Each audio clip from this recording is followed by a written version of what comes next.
Let's get a nice panorama. Pan all around the crowd. Wave high. Show off your costume if you came in costume. Michael, welcome. What up, bro? Well, welcome everybody to I Pink I Can. If you haven't been here, if you're new, if you're returning, if you've been here yesterday, welcome again. Or welcome now. Tonight I'm reading stories and hopefully raising some awareness and some funds for the Strides Foundation. I have a kiosk to the right of me if you are feeling generous and are able to donate. If not, don't worry about it, sweetheart. You're here. That's what matters too. Showing up and showing out. Aurora, welcome in. Oh my goodness, are you in costume? Cute. Tonight, I've got a couple of books picked out, and then right after story time, Mr. Kama's going to do hay rides, and then after hay rides, we're doing Beetlejuice. I stopped myself. Don't worry about it. I was close. I could. Beetle. Nope. Woo! Right? Got Beetle Goose. Yes, I like that. I like that. Make sure you can hear me. I was. Gigi, I was going to let it open. Our first book of the night is Witch Bazooza. I love that laugh. That chortle snortle. Danny! Welcome in! Witch Bazooza by Denise Nolan. Aw, that's cute, Michael. It was the morning before Halloween. The wind howled and blew leaves about the old house on the hill. Lightning flashed and a candle flickered in the tower. Witch Bazooza had risen early and gone to the tower with her cat Ajax. She spent over an hour searching through old trunks and boxes when she suddenly held up a large, dusty book. Welcome in, Joshua. That was not the book. Here it is, Ajax, she cried. Advanced spells and incantations for the serious witch. She sat down and began reading the chapters called Decorating Your Home for Halloween and Haunting, but with a personal touch. Oh, I just know that we can win the contest, Ajax. I just know it, she said. These are going to be the spookiest decorations ever. The Witches Judging Society will just have to give us first prize for having the scariest house of the season. When she finished reading, she went downstairs to the living room. Are you ready, Ajax? She said. Let's start with the windows. Witch Bazooza raised her wand, wrinkled up her face, closed her eyes, and chanted. Sounds unheard, words unspoken. May these windows in this house be broken. Every window in the house shattered into billions, gazillions of pieces, all on the magical command. Witch Bazooza looked about the room and smiled. Then she wrinkled up her face, closed her eyes again, and chanted a second time. Rusty hinges and squeaky doors, and then I want some creaky floors. Pew, pew, pew, pew, pew. She ran around the house, making sure that all the doors squeaked, and as she jumped up and down to test out the floors. Oh! This is wonderful, she cried. Simply marvelous. Ajax purred in agreement. Now, I'm thinking corners need a little something. Witch's hat and witch's broom. I want cobwebs in every room. Oh, yes, and a couple of spiders, too, she added. Well, now it's beginning to look like a Halloween, she said, as a big black spider ran up the wall. As she walked up the long, winding stairway, she said, I think we should fix up this tower. What about you, Ajax? She entered the room and chanted once again. Fuzzy little bats with leathery wings, an owl that hoots, and a ghost that sings. Suddenly the room was alive with the sound of moaning and whooshing and fluttering of the bat wings. I know, right? Oh dear, I almost forgot, she said, and she whirled about, chanting once more yet again. I've got an owl that hoots and a ghost that moans. Now I need a skeleton with the clankiest of bones. Which Bazooza and Ajax went back to the living room as the skeleton rattled and banged about. And now for the final touch, she said as she moved the table up to the front window. I need my centerpiece right about here, so everyone can see it when they come trick-or-treating tonight. Once more, she wrinkled up her face, closed her eyes, and said, to finish decorating this old place, I need a pumpkin with a jack-o'-lantern face. Hurry, Ajax, she said, as she rushed out the door. I should be growing out in the garden. This garden was almost covered in bramble bushes and gnarled roses and a few stickweeds and mushrooms. Only one singular plant looked fresh and green. There, right there, Ajax, that's the one, she said, pointing at the bright green vine.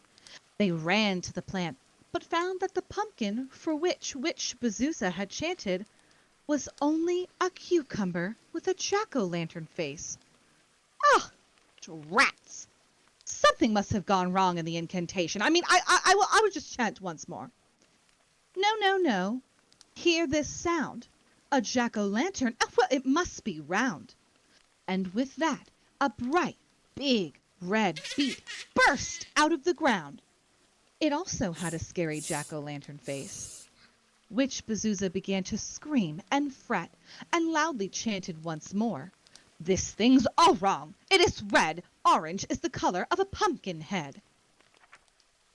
A second later, a big, chumby, orange carrot popped up out of the ground. Witch Bazooza stamped her feet on the ground and screamed, Magic broom and witch's hat! A jack-o'-lantern, well, it must be fat! A vine popped out of the ground and began growing. Witch Bazooza and Ajax followed it, watching as it sprouted its leaves and finally then its flowers. This is it. Oh, I just know it, said Witch Bazooza anxiously. But the vegetable that grew on the end of the vine was a watermelon. What? Now Witch Bazooza became wild. What? I know, Wormy. She was wild, determined to get that pumpkin. She tried every spell she knew. Soon her garden was overrun with corn jack-o'-lanterns, zucchini jack-o'-lanterns, tomato jack-o'-lanterns, potato jack-o'-lanterns, lettuce, strawberry, and even rutabaga jack-o'-lanterns. Witch Bazooza flopped down, tired and depressed. Well, we sure won't be winning first prize now, she said. I mean, just look at my garden. What a mess! And I still don't even have a pumpkin. I mean, what good is a haunted house on Halloween without a good pumpkin? What is that, Ajax? Come along, said Witch Bazooza, walking back to the house. We might as well go on and eat dinner. I mean, no trick-or-treaters are going to come to a house without a jack-o'-lantern in the window. Come on. Halloween night came, and Witch Bazooza's house howled with the sounds of the ghosts. The skeleton bones clankety-clank rattled as the wind whistled through the broken windows. The floor creaky-creaked as Ajax paced around the room. And Witch Bazooza sat quietly, watching the bats flutter about. Just then, she heard a knock at the front door. She raced down the steps from the tower room across the creakety-creaky floors and pulled open the oh-so-squeaky doors. Trick or treat, said a teeny tiny voice. It was Melissa, the little girl who lived down the street. She was dressed as an angel. Witch Bazooza looked around to see if anyone was with her. The other kids said that it was way too scary here, with the jack-o'-lanterns all over your front yard and all, said Melissa. So I came alone. Witch Bazooza stepped out onto the porch. Candles lit up each of the vegetables, and their scary grinning faces glowed in the dark night. My goodness, oh, it does look rather spooky, doesn't it? Witch Bazooza said. Oh, yeah, it sure does, trembled Melissa. Witch Bazooza dropped a candy spider into Melissa's bag and wished her a happiest of Halloween. She closed the door and went back to her room. You know what, Ajax? She said, looking out the window. This place looks pretty scary, even without a pumpkin. At midnight, Witch Bazooza was startled by another knock at her door. Now who could that be? She said. She peeked out, and there stood Head Witch Carissa Bonza, Witch Hepzibah, and Witch Abadabba from the Witches' Judging Society. Oh, come in, said Witch Bazooza. Allow me to present you with the first trophy, said Head Witch Carissa Bonza. I also do wish to congratulate you on your wonderful new decorating. It's really something, yeah. Every other house had a standard pumpkin jack-o'-lantern in their window. And I mean, your garden full of faces was just so original. Chef kiss, yes. And unique that we all decided to award you with the first place prize.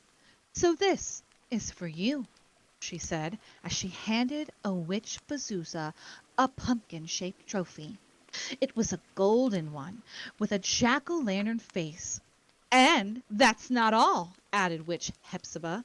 As a bonus, your house will now be haunted by Sir Reginald Archduke's ghost for an entire year. Isn't that wonderful?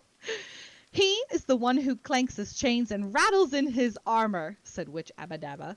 Oh, wow! Thank you so much, said Witch Bazooza. Oh, this is the happiest of Halloweens ever. The witches hopped off on their brooms and flew off into the night. Witch Bazooza and Ajax watched them go and then took one last look at the garden before closing the door. The sudden sound of the clanking chains and the rattling armor made Ajax's fur stand up straight. Oh, silly cat, laughed Witch Bazooza. That's just Sir Reginald Archduke's ghost. Witch Bazooza walked across the creaky floor to the living room and placed the trophy cup on the mantel. Just look at it, Ajax, she said. We've got that pumpkin after all. That night, a very happy Witch Bazooza and an Ajax slept quite soundly, while Sir Reginald Archduke's ghost clanked and rattled with all his might. The end of Witch Bazooza.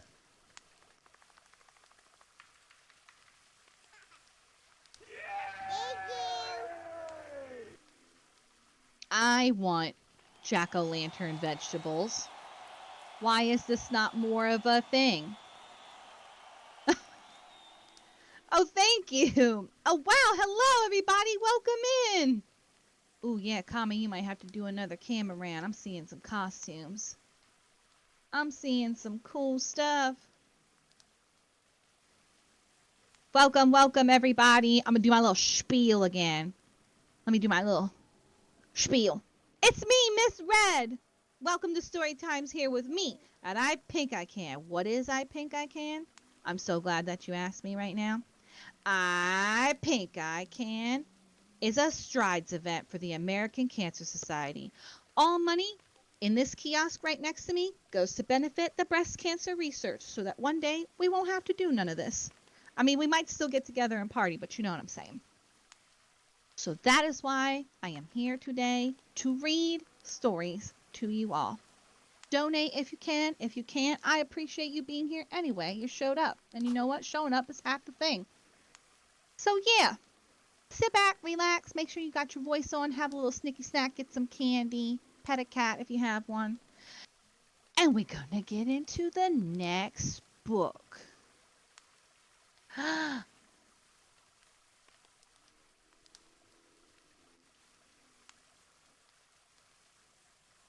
so excited. Heck yeah. I'm excited that you're excited, my love.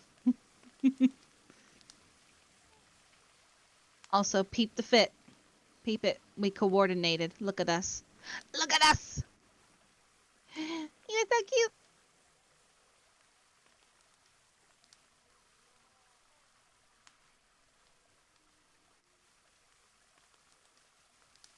I had to sip me a little water. Oh my goodness. What is this? What is this? A magical cloud has sprinkled a small item on the ground. Keep your eyes peeled up front. It's you, a Danny Cloud. You got long legs today. And I'm not gonna lie, that scared me at first. I'm not used to this.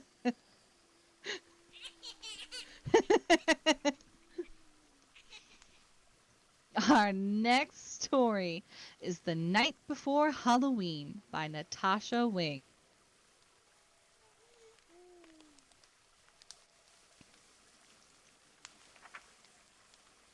Ooh, ooh. 'Twas the night before Halloween, and all through the house all the creatures were stirring, except for the mouse. The monsters had gathered to plan and prepare for the trick-or-treaters who soon would be there. Mummies unraveled and put on new wraps. Spiders found corners and spun silky traps. Count Dracula grinned and slicked back his hair. Ah, ah, ah. And Frankenstein's bride cried, ah, I've got nothing to wear. Hurry up, said the ghoul, who started to yawn. There's so much to do before bedtime at dawn. So the witches brewed up a magical potion which set every monster and goblin in motion. They threw balloons up and hung streamers and lights and decorated till the wee hours of the night. Meanwhile, the children were tucked snug in their beds, while visions of candy corn danced in their heads. Pause. Who here likes candy corn? We have any candy corn, candy pumpkins eaters in the building? See? Sometimes it's really good. I don't know why everybody's like, LOL, I know what to do with candy corn. And the meme is just like them shoveling the plate off into the trash can. My dude, my friendly Halloween companion. Sometimes you just need that. It's like those cookies at Walmart that are just covered in what you calls it, that glaze of just pure sugar. It is that, but small. Banishing all of us? Gigi, no! They hate the yes, comma, yes. Oh, I was reminded to do the mic check. Mic check. Mike. Okay, good. He's here.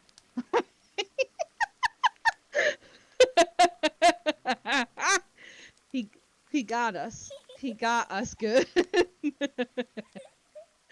I love you, Michael.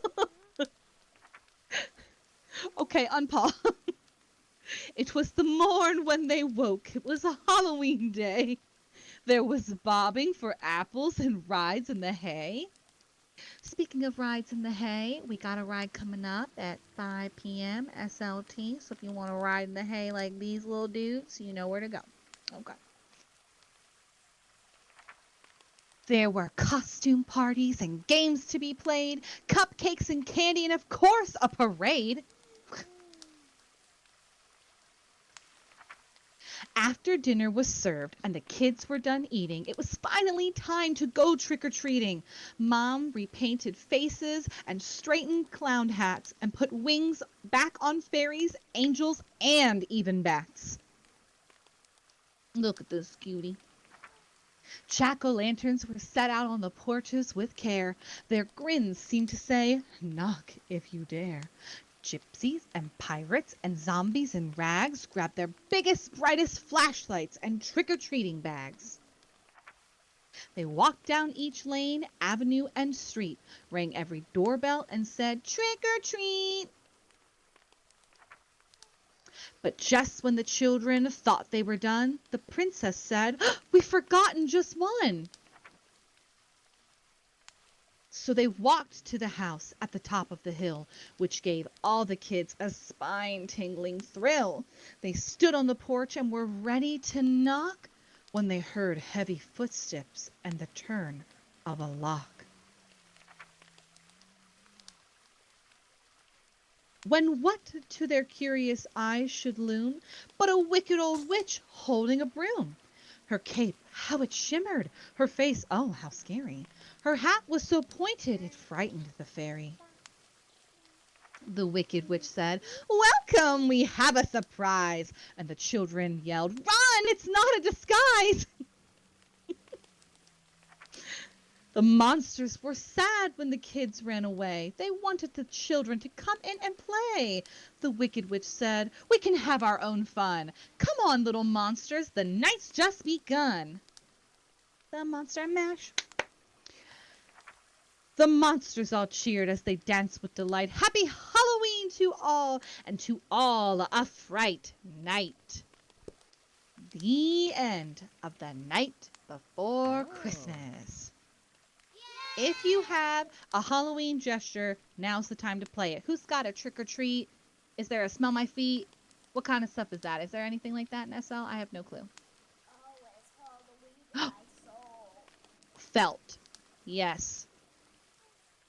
I've heard one before that's like, "Hollow Queen, keeping it real." I love that one. It's trick or treat time. Oh no, I said Nightmare Before Christmas. Clearly, you know what's on my mind. Give me something to eat. Sing it, Octavia. The OG. OG trick or treat chant. I love it. Trick or treat time. Aww. Speaking of trick or treating, did you know? Well, Freebird is doing their annual trick or treating thing this year. So if you don't know, you sign up your house or your land or your store, and then everybody goes to the Freebird sim and they get a HUD, and you follow the tour that you want, and you TP to each location to trick or treat, and people have to be there. That is part of the rule. And some people will role play with you, like opening the door and giving you candy. I led a group last year that all met up at Nuggets, and we all went trick-or-treating, and we had a blast. It was the best of time. So I highly recommend that if you love trick-or-treating or love Halloween in general, you check that out. It's going to be very cool. Oh my goodness, we got stickers! Let me just... Got it. 1 second. I gotta get a water.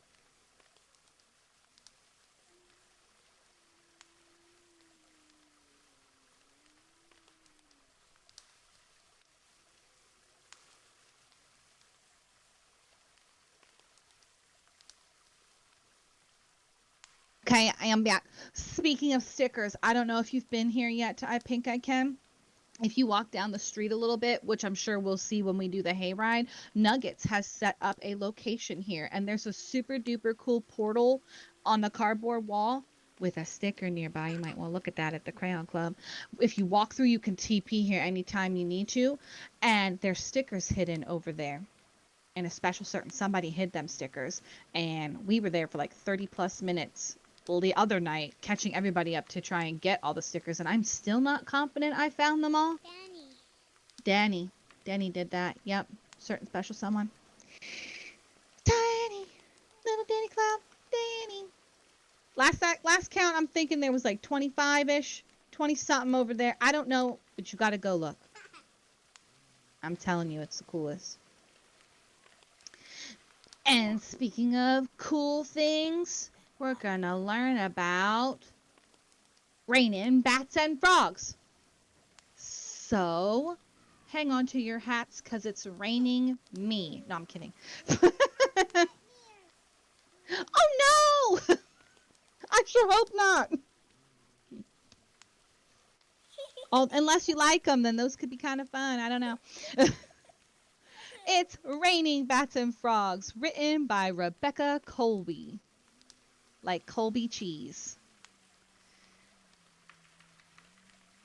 It's a frog in a bog. It's raining bats and frogs. Perfect timing. Thank you.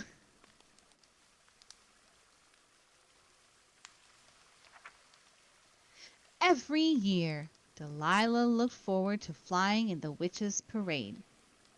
This year was no different, despite the black clouds hovering overhead.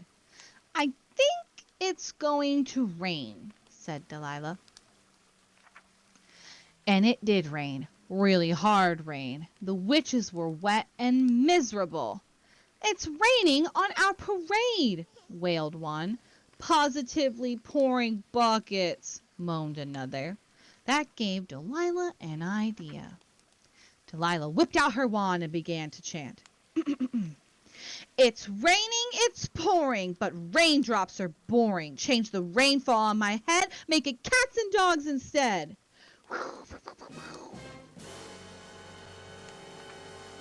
Nice doggy! Oh, I never met a cat I didn't like. The witches were thrilled.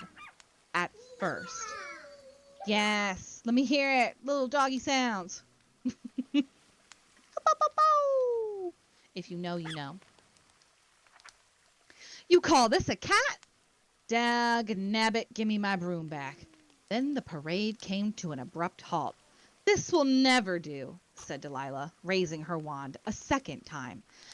Ahem. With more emphasis, she said, the raining and pouring may have been quite boring, but cats and dogs, they just won't work. They hiss and they bark and they go berserk. So change what's falling on my head, make it hats and clogs instead. Uh-oh. Hats and clogs? Oh, black hat's my favorite. A girl can never have too many shoes. The witches were overjoyed. At first. That's my hat. No, that's mine. Well, those are my shoes. Well, I saw them first. Then the parade erupted into a free-for-all. Delilah sighed. What a big to-do, she said, waving her wand again. Okay. I repeat, the raining and the pouring may have been quite boring, but hats and clogs have just got to go. Inciting fights, creating woe. So change what is falling on my head, make it bats and frogs instead.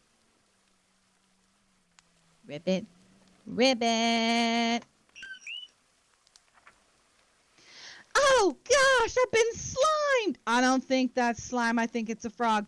But then the witches became even more wet and miserable than before. Oh no, what should we do now?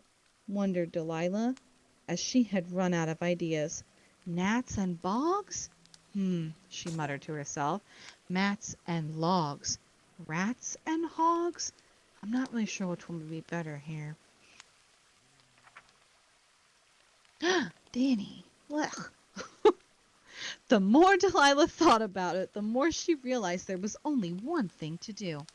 And with that, she raised her wand and her hand and looked up to the sky for one last time and chanted. The raining and the pouring wasn't really boring, and the bats and the frogs just make a really big mess and they drop and they plop because of distress. So what I'm going to do is change the falling rain that's on my head back to drops of rain instead. Let's hope this one worked. Oh, thank goodness, it's water. Oh, a little rain never hurt anybody. The witches were relieved. The parade soon proceeded, and the longer it rained, the more exciting the parade became. The floats began to float. The marching band learned synchronized swimming. And Delilah and her friends tossed water balloons into the crowd. Everyone agreed it was the best parade ever. Until the year it snowed. The end of It's Raining Bats and Frogs.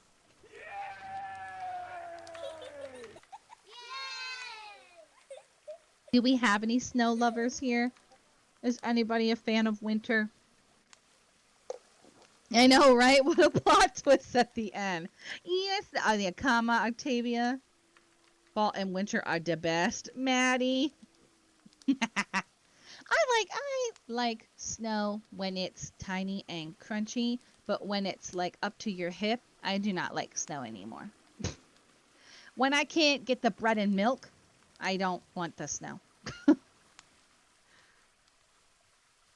I also have fallen in the snow, and that is not like as fun as it seems to do. Like you fall, oh, slipped, I'm making a snow angel. No, no, that looks like ice pack and rest. I do. As long as there's no place to go and I've got video games abound. Game is life, the children round. Let us know. Oh, I love this book. Okay, we are going to step into the world of Raffi Surprised by Julia Hubery. Not to be confused with Julia Shrubbery. If there is a Julia Shrubbery, I'm not sure.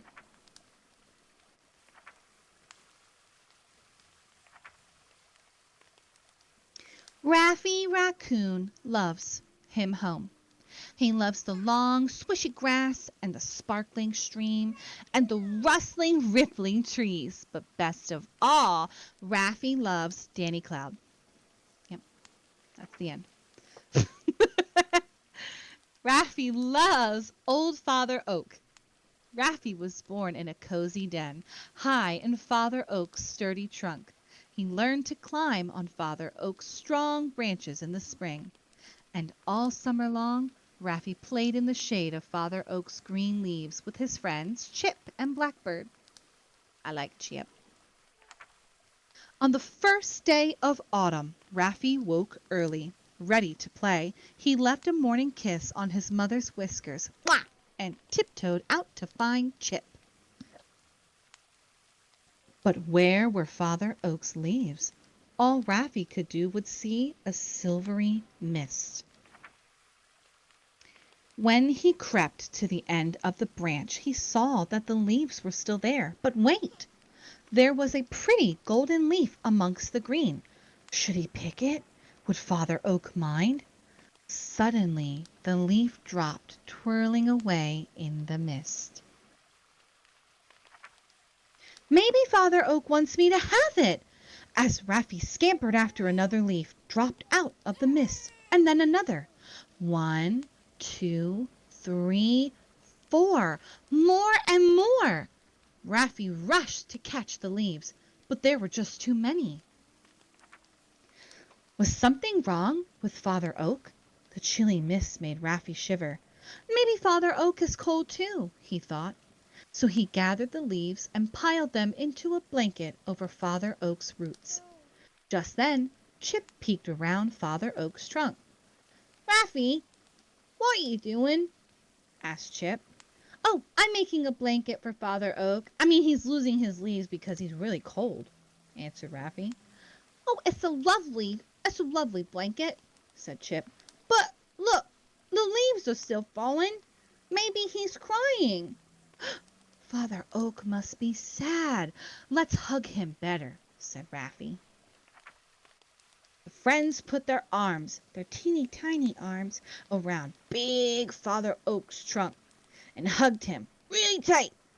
But still the leaves fell. Blackbird, come and help us, called Raffi. Father Oak is crying, so let's hug our huggiest of hugs and sing our happiest of songs. Their singing woke Raffi's mother. What's happening? She asked. Father Oak is crying all his leaves away and we're trying to cheer him up, they cried. Oh, don't worry, little ones. He isn't crying, she said. He's telling us that autumn is here and winter is coming. Game of Thrones. Raffi's mother explained. What is winter? They asked. Winter is a cold, dark, sleepy bo beepy time when the leaves and the flowers hide away, she said. Oh, winter sounds horrible, said Raffi. But without winter there would be no room for spring, said his mother. Everything would be tired and always the same. Well, what shall we do with Father Oak's leaves then? Asked Raffi. We'll make our own blankets for our winter sleep, said his mother. And soon all the animals were busy gathering leaves and food for their winter stores. Through the golden autumn days they ate and they ate until they were as round and as plump as could be. It is a time for our winter sleep yet? Raffi asked Joshua. Is it time for our winter sleep yet? Raffi asked. Not quite, said his mother. We still have one more job to do. And she gave Raffi 5 acorns. We must make beds for them, she said. So they dug 5 little holes and tucked the acorns snugly in the ground. Well, what will happen? Asked Raffi. Well, they'll sleep all winter long, just like us, she said. And when spring comes, well, just wait and see. Then they curled up together in their den, and Raffi's mother sang a winter lullaby until Raffi fell sound asleep. Snug inside Father Oak, they drowsed away dark days of winter, dark days of ice, and then even dark days of snow. One morning, Raffi woke up to a tingle in the air. He poked his little nose out of the den and gave a couple little sniffs. Father Oak's branches sparkled with tiny new leaves. Mummy! Mummy! He shouted. I think it's spring now! She rubbed the sleepy dust and crust from her eyes and peeked out. Oh, are acorns awake yet? She asked. They peered down, and there, on the ground below, was a wonderful surprise. From each little bed that they had dug, 2 tiny oak leaves pushed up into the sun. Look! Cried Raffi excitedly. Our acorns turned into baby oak trees. So they have, smiled his mother. And if you help Father Oak look after them, one day they'll become big oak trees just like him.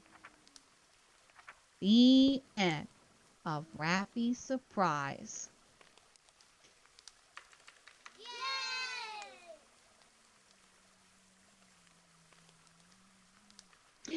That was so cute. I want to live in the tree. Oh, to be a small raccoon baby living in a tree. Tell me what it's like, Danny, for your raccoon life.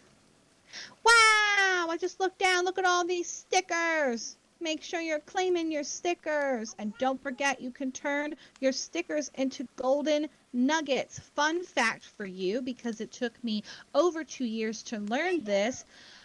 You don't lose your stickers by turning them into golden nuggets. Yeah, no, you keep them. You just turn them in for the golden nugget coin. Yeah. So I literally just started turning mine in last year. So I had missed a lot because I did not know. And now we all know. So don't forget. There are stations located around the Nugget Sim where you can go and turn in your stickers for nuggets. That was my biggest fear. Like, what if they go off my webpage? What if they're out of my little phone thing? I'm going to cry. I collected them. I like them. But yeah. So now it's like, get sticker, immediately turn in out of fear of forgetting.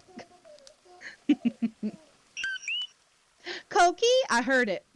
I heard it. I heard it. I almost came as a frog queen today, but I feel like I've already done that. So I was like, you know what? Let me just don my human flesh for a bit. Technically, this is a costume, is it not? Human flesh and all.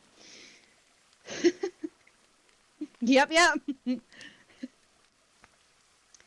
The last book that I have, because it is quite a long one, is The Pomegranate Witch. If you need nourishment, I highly recommend you go and grab said nourishment now. It is a little bit of a long story, but it should take us through to Hey Right Time. Hey Right Time. I see the kiosk has gone up. Thank you to everybody who has donated. I really appreciate the Linden supports for the fundraiser here for the Strides campaign. That is amazing.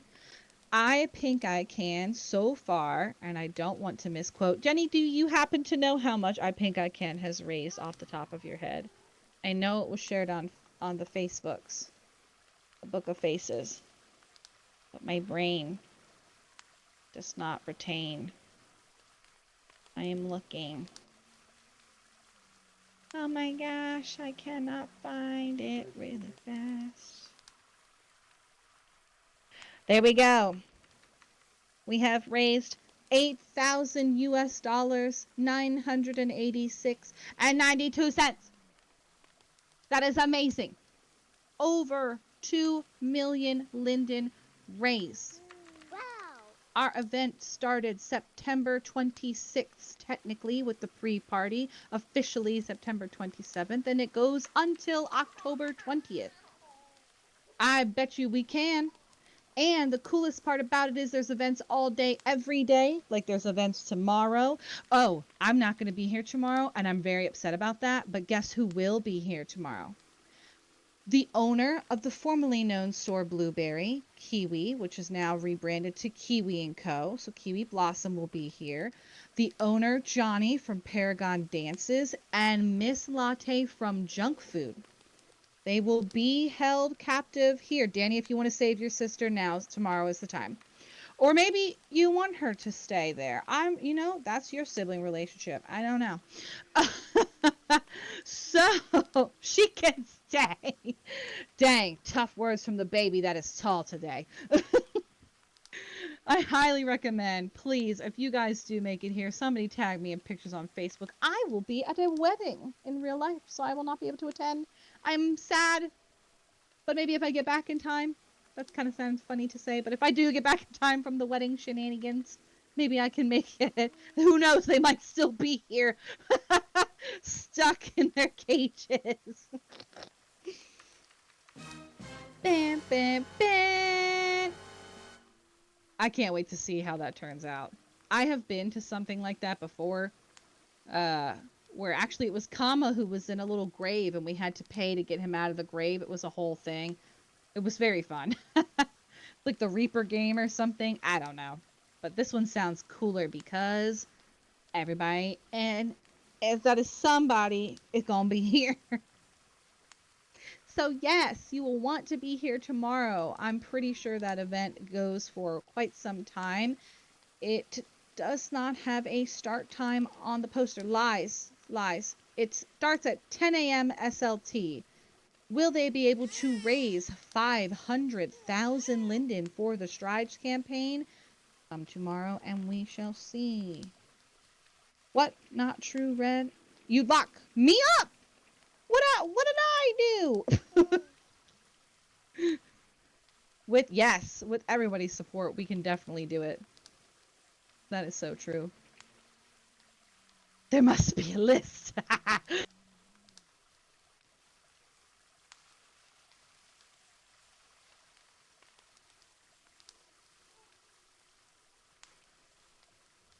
Okay, phew. I was like, dang. Not y'all out here trying to kidnap me. Well, I guess I'm an adult. Adult nap me. I guess I'm an adult. I just processed that. That's funny. Oh, boom. Okay. Are you back yet from your snacks? Did you get your sips of water? Did you get your Kool-Aid? Did you get your Gatorades? Did you get your cookies, your milks, your candy corn? Hot cocoa! Mmm. Everybody's drink. Is that like a? Have I missed the memo? So many people are drinking hot cocoa, and maybe it's just me. I really only drink hot cocoa in the winter time. I'm gonna have to step my fluids game up and just branch out to hot cocoa in other seasonal drinking times. I can have some cocoa. There is dairy-free cocoa out there. Swiss has made one, and somebody else made one. I had them in the cupboard. You're eating fish snacks, like, like, goldfish. The snack that smiles back. Yeah, we have a parve one. Yep, because parve is also like borderline vegan, dairy free.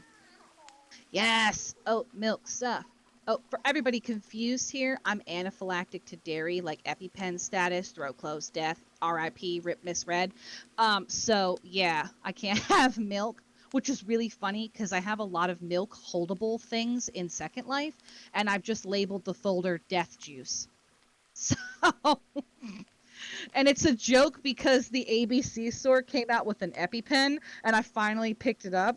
And when Starry's released some milk jugs last weekend, Michael gifted them to me, and everybody in the family was like, "Okay, but hear me out though. Wouldn't it be funny if you carried the milk jug, right? And in the other hand, you had your EpiPen?" So I did that, but I did not know the EpiPen had an animation, and I bumped into Bandit and was like, "Hiya!" So it looks like I'm stabbing other people with the EpiPen. So cue me picking him up from school, punching him in the air with the Epi. I'm like, "I'm so sorry. Stop bumping me. I don't know what's going on." Him and Kamo were rolling. I'm like, "Oh my god, I gotta pack up this death juice, y'all." it's, it's a killer. Yes, you guys have to get pens so you can poke me back. Ah, geez, we have fun. Okay, hopefully you're back with your snack. I had a little brief intermission to give you time to potty, sprinkle tinkle, come back, get some juice, all that good stuff. We're gonna get into the last story, The Pomegranate Witch, written by Denise Doyen. I'm obsessed. Look at this cover art. Look at this internal page cover art. It's the best. I wish this was a wallpaper. Obsessed.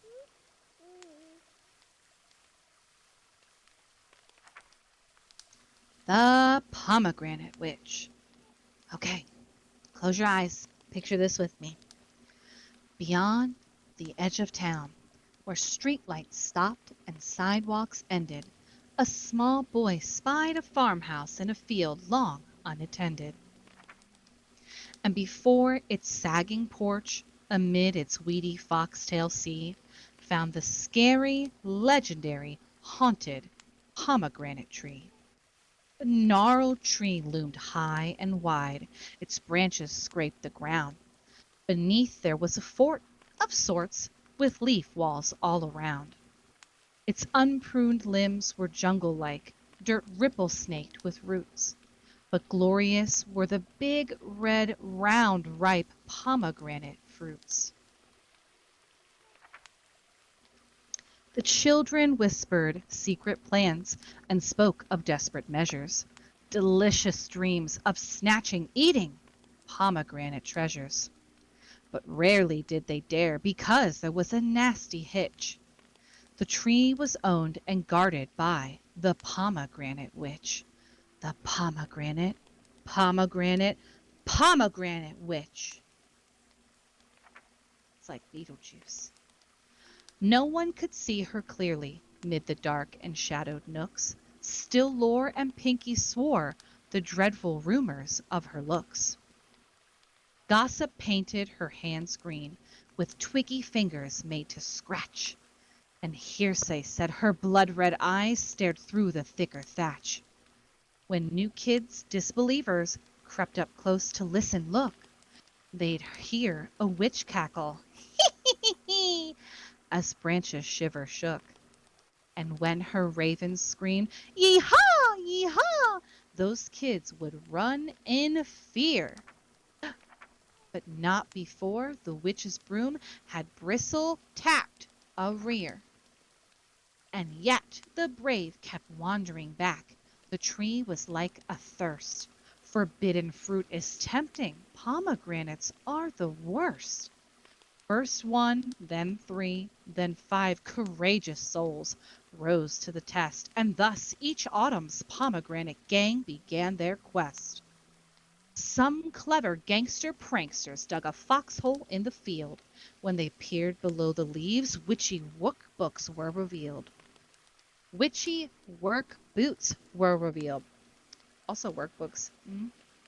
Next they scavenged broken rackets, rusty rakes, and dead tree limbs. What better tools to yank a pomegranate from its stem? The witch watched on, a veteran of siege and kinder battle. She'd seen such cardboard lean toes, and she'd heard their rackets rattle. She knew that soon the gung-ho gang would simply wait no more. So switcheroo, the witch declared the Pomegranate War.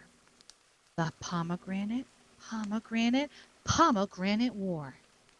Now hear this, pomegranate gang. I see you in your ditch. High noon tomorrow, double dare, the pomegranate witch, she said. Shocked and scared and caught by surprise, the gang froze firmly rooted. Then one, then three, then five stood tall, and all of them saluted. Aye, aye, Capitan Witch Lady. The Pomegranate War was on. The troops made preparations. They plotted how to storm a tree in fruit assault formation. At high noon, the watchbird called, "Hey-yaw, hey-yaw!"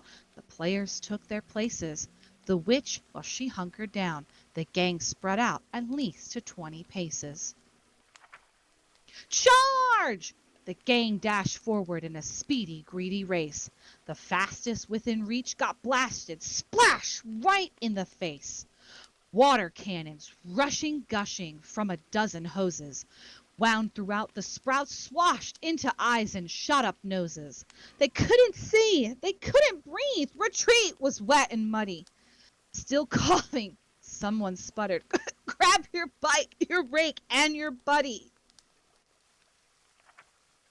In caravan, the gang embarked on Plan B, as agreed, and pedaling down the potholed street, the raiders picked up speed. Then buckets of black walnuts spilled, the witch low-pitched them out. As hard as marbles scatter shot, they rolled and they bounced about.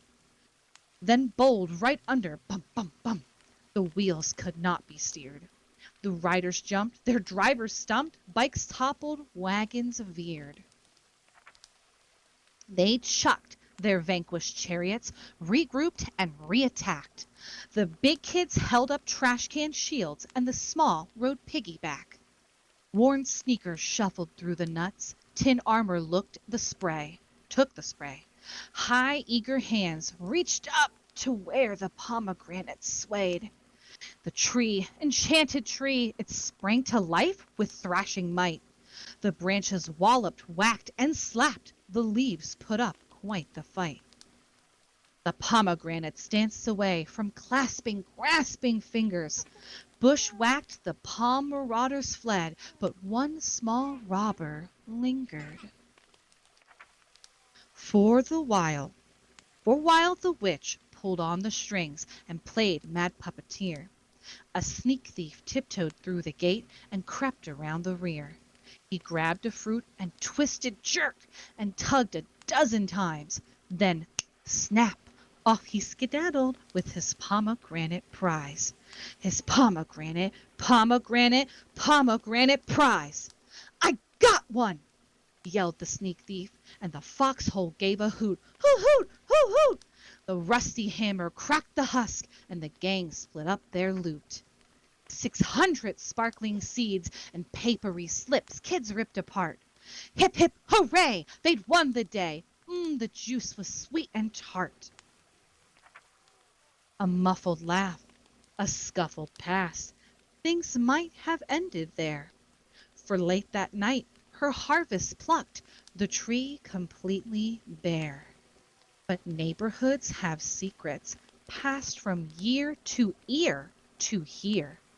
There was one magic evening she was sure to disappear. On Halloween, the witch flew off. She ventured far away to haunt with ghosts and jaunt with bats until the break of day. And when she left, a kind insider hid away no more. Each Hallows Eve, the children knew who'd open up that door. The kindly lady, out she'd come, she'd sing and weed the path, and no one blamed the shy soul for her sister's greed and wrath. For when the witch was home, she kept the farmhouse dark and scary. But when the kindly lady resigned, the porch was lit and merry. Her jack-o'-lantern showed the way with jolly square-toothed smiles. She welcomed trick-or-treaters. Have some cider, stay a while. She showed them her pet peacock, lovely feathers blue and green. And then the kids and lady toasted a happy Halloween. "Oh, dear!" the kindly lady gasped, and pointed toward the moon. "I saw the witch's shadow pass. You'd best be off now soon." They swilled sweet dregs of cider. Then the children grabbed their sacks. She gave them each a feather, made them promise to come back. And last, the kindly lady shared the biggest treat on the planet. In every bag she dropped a big red round ripe pomegranate. "Good night," she called. "I'll not see you till Halloween next year." They left her sweeping up. The sneak thief wiped a parting tear. They skipped out past the haunted tree, its branches still and spent. It slept the night the sisters switched. That's how the story went. And not one child wondered who was who or which was which, the shy old kindly lady or the pomegranate witch. The pomegranate, pomegranate, pomegranate witch. The end of the pomegranate witch.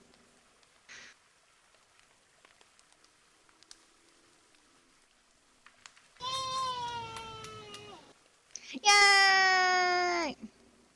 I love that one the best too. It's so rhymey, but it's also long, and most rhyming books are very short. And I'm always saddened by this. I've 5 minutes, 5 minutes, 5 minutes left. And then we haunted hayride. Let me see, what could I talk about or read in 5 minutes? Hmm, hmm, hmm, hmm, hmm,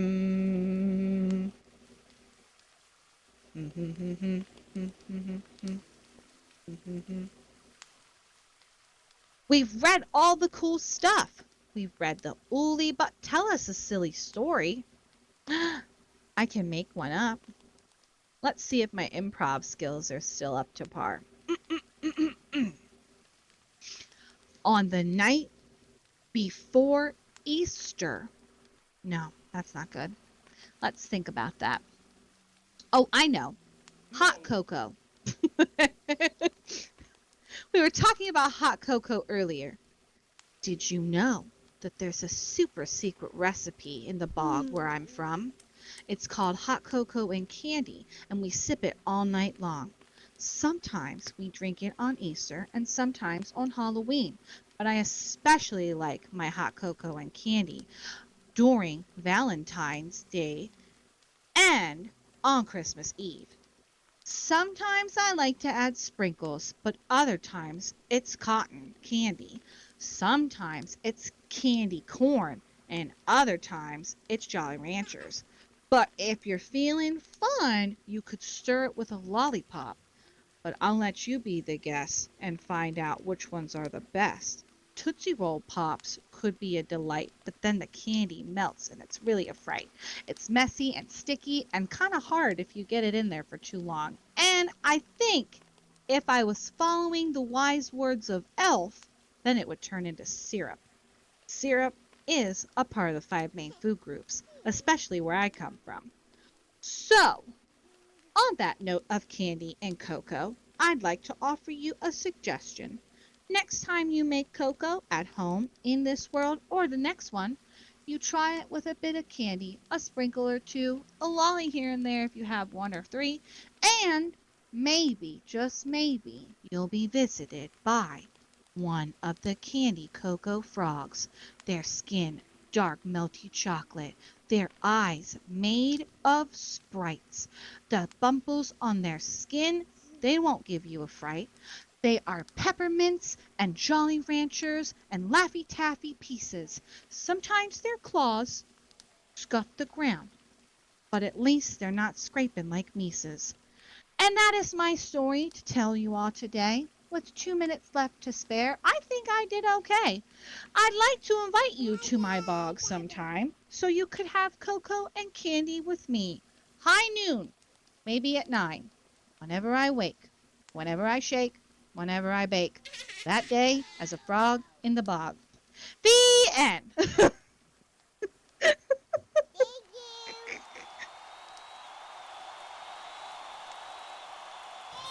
Yes. Wave bye to the camera.